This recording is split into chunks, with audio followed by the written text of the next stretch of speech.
Hello everyone, welcome back to my channel. 10 July বৃহস্পতিবার গুরু পূর্ণিমা ছিল, তো বাড়িতে করেছিল নারায়ণ পূজা। তো এই দেখো আমাদের বাড়িতে নারায়ণ পুজো হচ্ছে।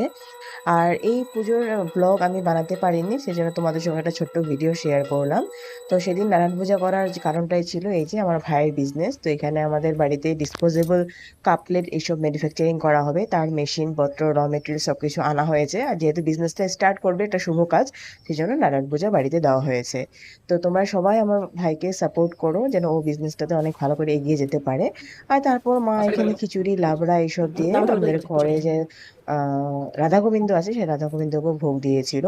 পূর্ণিমার রাতের আকাশটা কিন্তু বেশ ভালো লাগছে, কি সুন্দর, 4টা বেড়ে যায়, হালকা হালকা মেঘও আছে। রাতের ওয়েদারটা কিন্তু খুব ভালো ছিল, একদম ঠান্ডা ঠান্ডা ওয়েদার ছিল। তো দু একজন আমরা অতিথি নিমন্ত্রণ করেছিলাম প্রসাদ খাওয়ার জন্য, তো তারাও এসে গেছে এখানে। তো চলো, আশা করছি ছোট্ট ব্লগটা তোমাদের ভালো লেগেছে। যদি ভালো লেগে থাকে প্লিজ সাবস্ক্রাইব করে দেবে আমার চ্যানেলটাকে। Tata, bye bye.